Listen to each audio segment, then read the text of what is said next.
Welcome to Worldview Matters, discussing controversial issues, discerning current events, defending biblical Christianity. No topic off limits. And now, here's your host, David Fiorazzo. Hey friends, another great topic today, and I want to direct your attention to a book that's called Soulless Society. That's what we're talking about today, The Ultimate Deception That Took the Land of Plenty to a Nation of Death. It's by Angeline Marie, today's guest, and she said, we need to discuss politics and religion. When we self-censor, we become less free with each passing day. She also says in the book, you cannot separate politics from religion. So Angeline Marie is a conservative Christian who believes people should think for themselves. She's the host of Truth Seekers Radio Show. And friends, that website is truthseekersradioshow.com. She's the program director for the K-Star Talk Radio Network and Kingdom Star Radio. And the website again for the book, SoullessSocietyBook.com. Angeline Marie, thank you so much for being on Worldview Matters. Good to see you. Thank you so much, David. I appreciate the time today. Oh, praise God. I mean, this topic got me. I mean, you had me at Soulless Society, and of course, I read the description and kind of went through the book. And I just want to start off by just, how did you get your Truth Seekers radio show going? Have you dealt with censorship? Let's start with that before we dive into the book. I give the first chapter really talks about how I even got into this, if you want to call it a movement. I call it, seeking truth and then disseminating truth. I was fairly young, searching for what I wanted. I always felt in my heart that the Lord had something for me, but it took until 2012 when I actually decided, okay, it's time. And so I had been a listener of talk radio, conservative, and I had a degree in communications, but I decided now to start using it. And so I felt like I was supposed to start Truth Seekers Radio Show, where I interview all kind of experts in their field, whether it's social issues, political, health, financial. And then I went from that and I eventually started K-Star Talk Radio Network and then Kingdom Star Radio. And those are also both radio channels that are K-Star is mostly just talk, conservative, political. And then you have Kingdom Star that is mostly biblical teaching and talk. Okay. And so then the book, and I started writing just before the pandemic in December 2019. And it brings me to today. And I'm sure the pandemic gave you even more to insert in your book. There was never a loss for words, so to speak. Yeah, because you do write about the Great Reset and globalism. But I want to go back to the very beginning of the book. I think this is in chapter 1. Fascinating story, because I was interested in going into journalism myself, in mass communications in college and broadcasting, things like that. You share a fascinating story that you were assigned to do a story on a Christian group.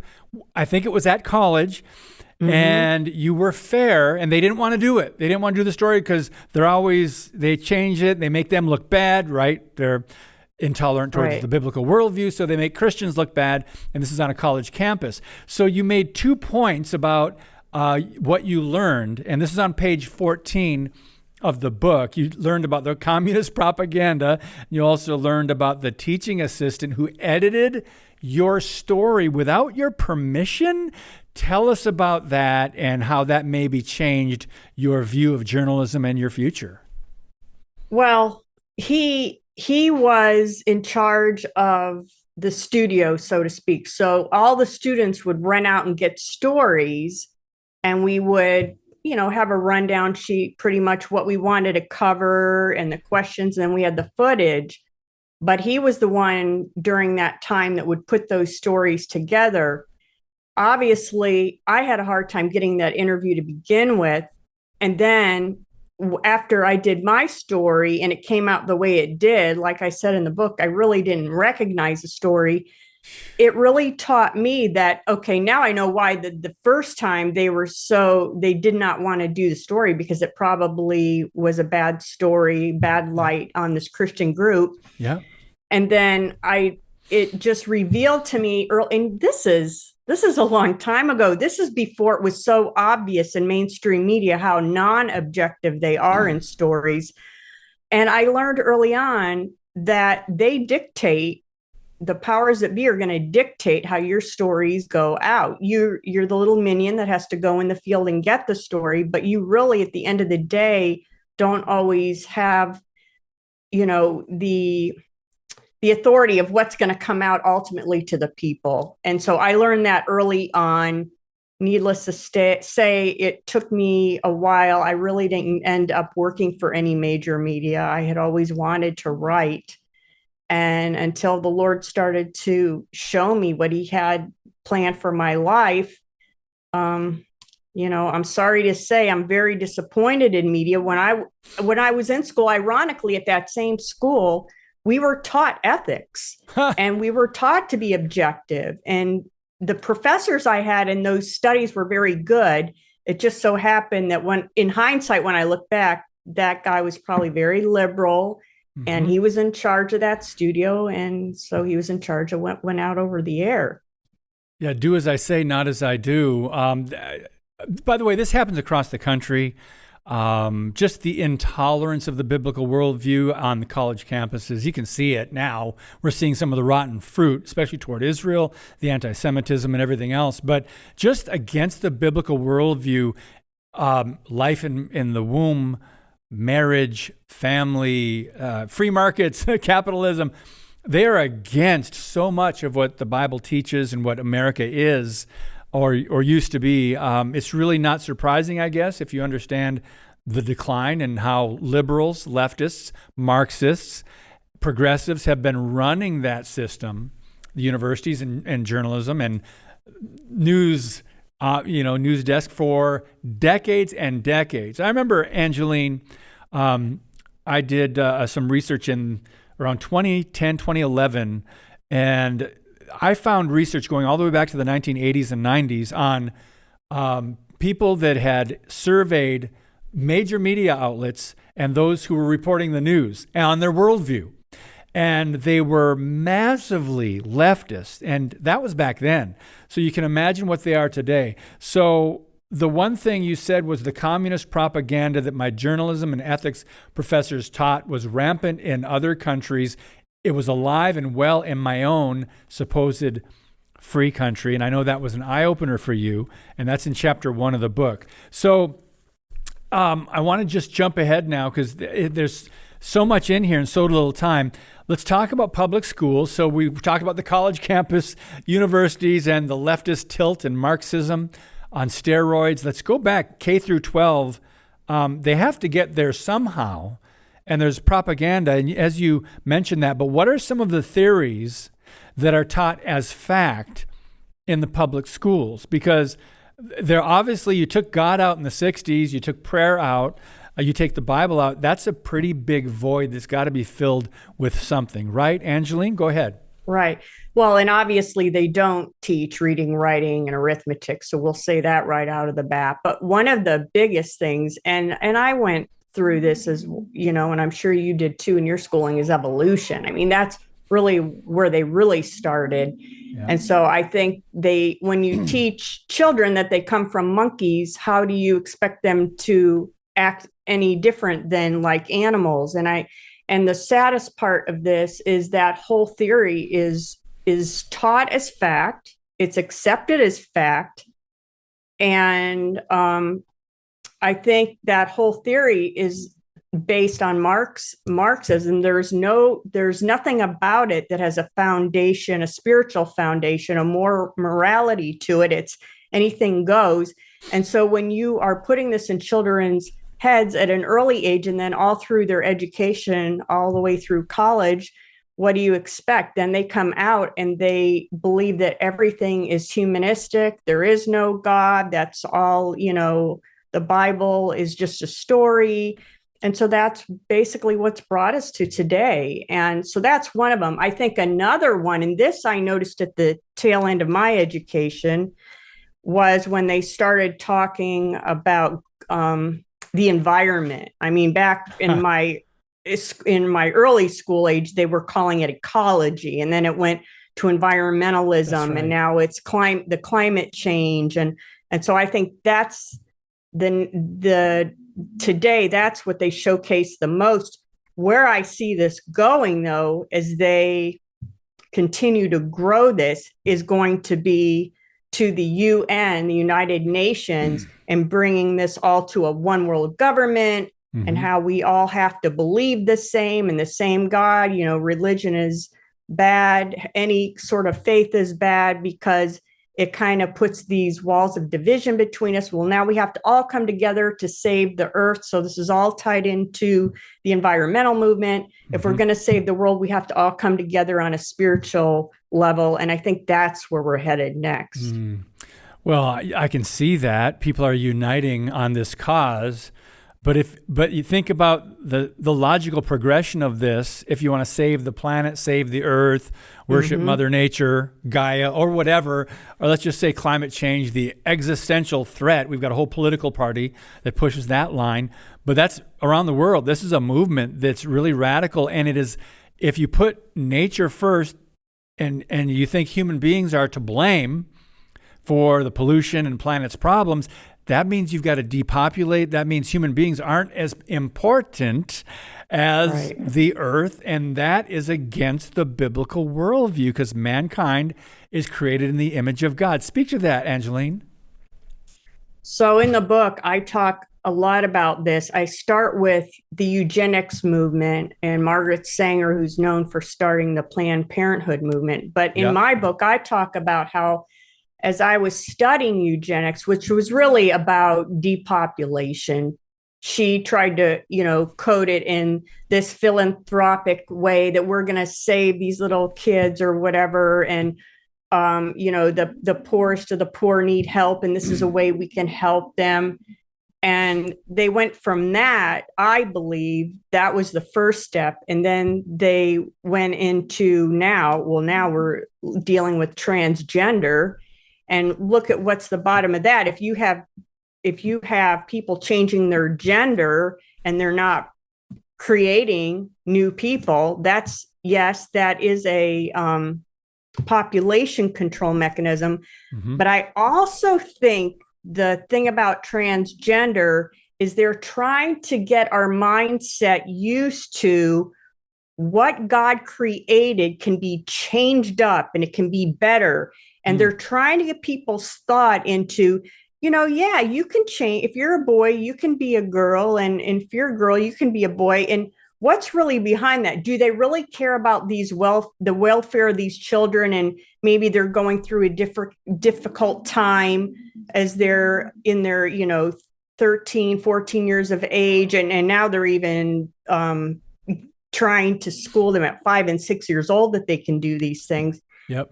Do they really care about these children's welfare, or is it more about just changing the overall mindset as they move us into, guess what? Next is transhumanism. Yeah. So transhumanism is now the melding of God's creation with machinery or with whatever they can come up with. I don't know where it's going to end up, but it's not looking good at this point. But I think these were all progressions from eugenics to what we're going to see down the line with transhumanism. The bottom line, the devil wants to pervert the image that was made in the man that was made in his image, and he wants to pervert that. And then ultimately, all these things will be the stealing of the soul. That's where I think this is all heading. Yeah, we're speaking with Angeline Marie. The book is called Soulless Society.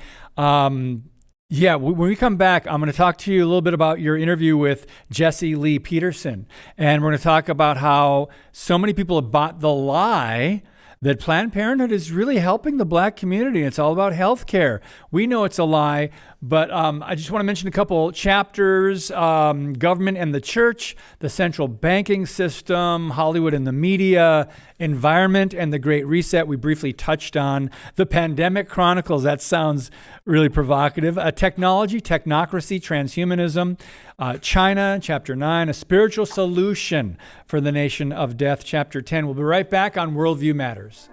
Today's show is brought to you by Harbinger's Daily, world news biblically understood.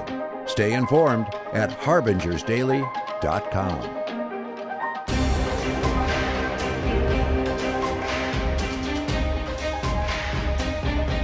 Hey friends, be sure to follow us on Rumble. It's growing and you can be a part of it. Follow us, Freedom Project, on Rumble. Also, you can download our app, Freedom Project Media, for free on your iPhone. Freedom Project on Rumble, Freedom Project Media on your iPhone. So Angeline Marie, our guest today, the book is called Soulless Society. Her website is, one of the websites is truthseekersradioshow.com or soullesssociety.book.com. It's also on Amazon under Angeline Marie.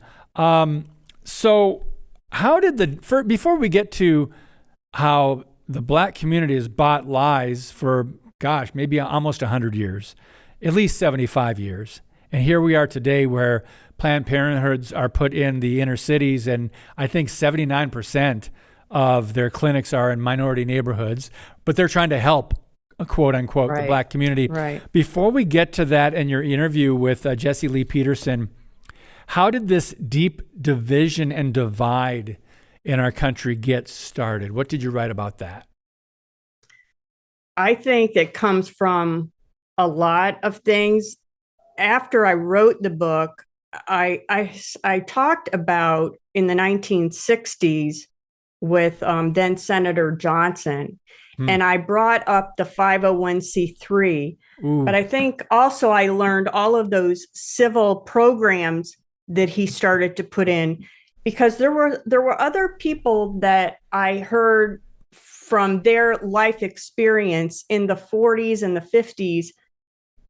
There were a lot of neighborhoods that were mixed at that time with both Blacks and whites, and they were both doing very well. They had decent paying jobs. They were getting along. It was equal then. But in hindsight, after I wrote the book, I hearkened back to the Johnson administration. Yeah. I think that's where this whole thing started, with his social programs and trying to do good for the Blacks. I think instead what he was doing is trying to make them more dependent on government programs. Yes. And so therefore taking the man out of the home. And that's what Jesse spoke a lot about, removing the man, having the woman have all these children with all these different men. But the more children she had, they encouraged that because now she could collect more welfare. And so that was probably the start of it. And then I think, between all these pillars, they all play a part in then putting up these divisions between the classes and the different races. And I mean, let's face it, they are using that today as a strategy, because if they have everybody in the country divided, now it's easier for them to swoop in and make these changes that they want to make, because they don't have a set group against them. They're all divided at this point. Yep, on purpose. And they've done a great job. I mean, if you describe great as evil, dividing into groups. And I want to go back to your interview and some of the things that he shared in your book. It's on page 71 of Soulless Society. This is the chapter on children, chapter 4.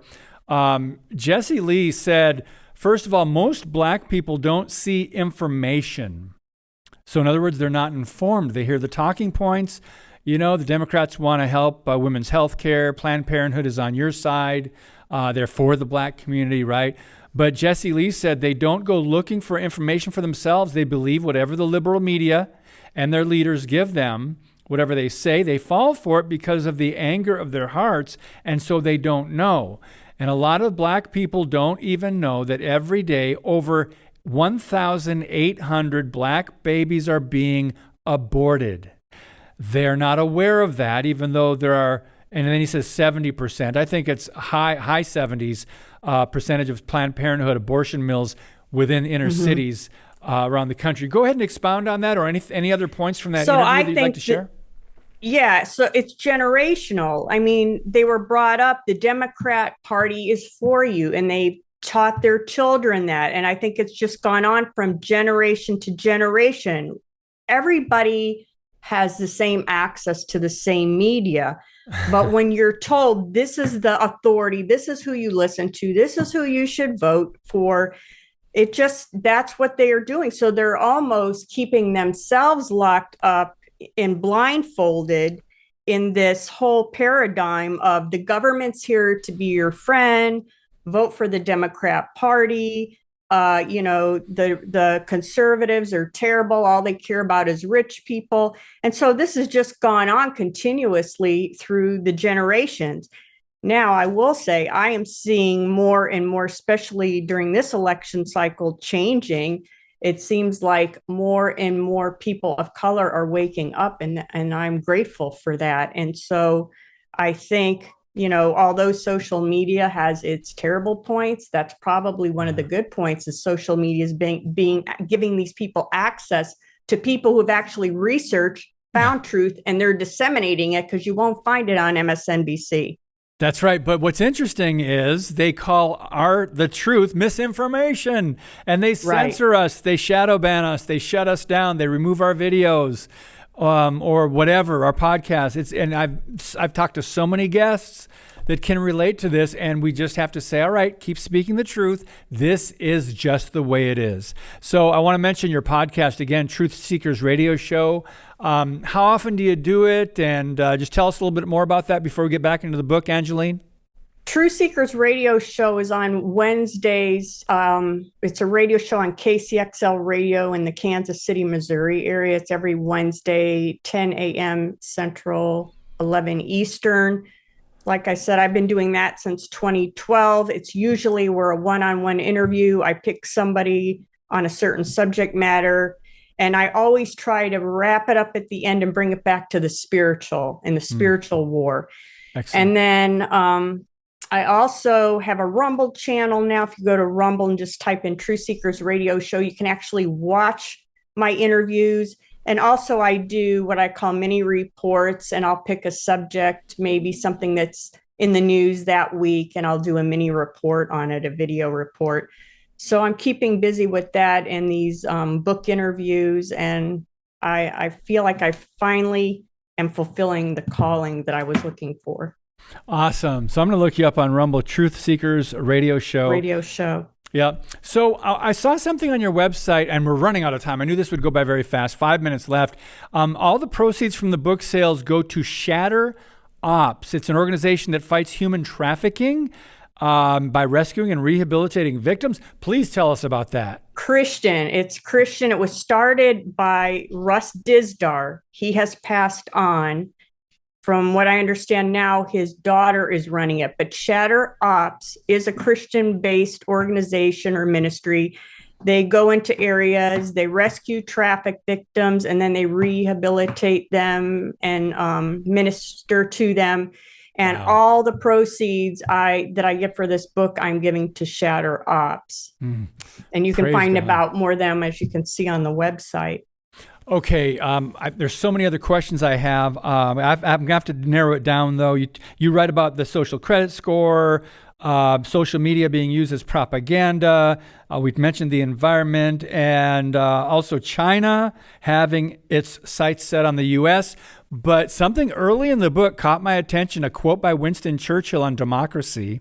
I want to read that, and let's just talk about it for a minute or two. He said the best argument against democracy is a 5-minute conversation with the average voter.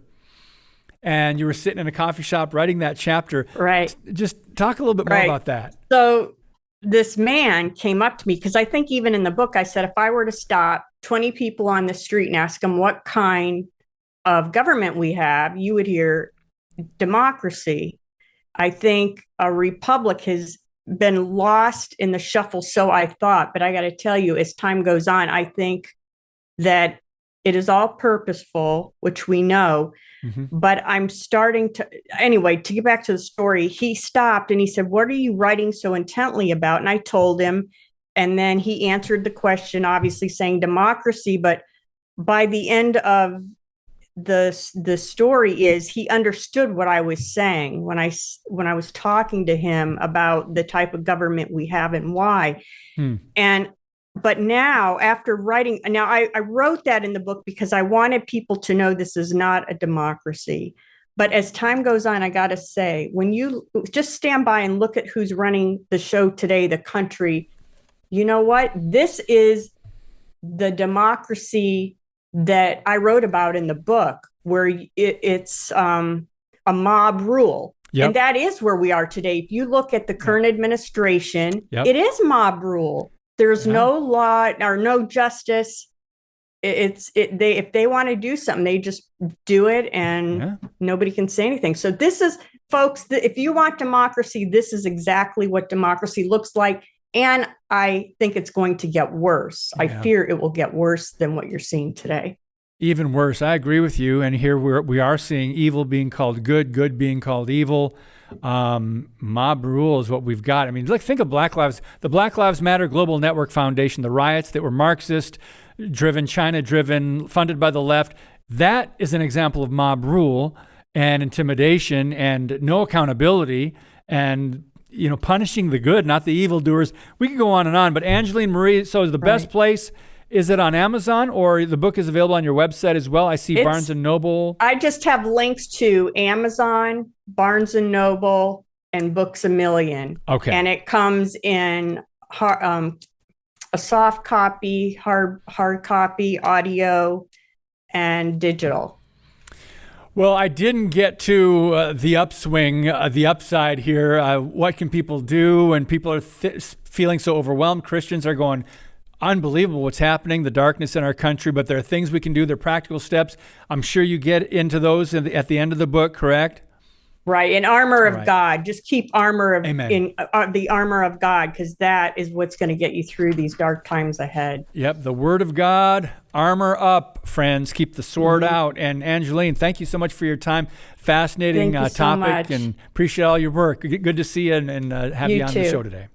Thank you so much. I appreciate it. You're most welcome.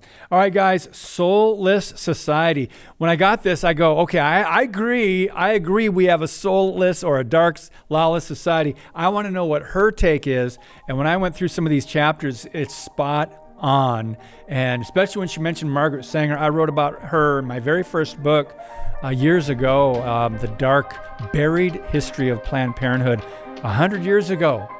And more, Margaret Sanger. So guys, thank you so much. To be continued. God bless you, and as always, keep speaking the truth about things that matter.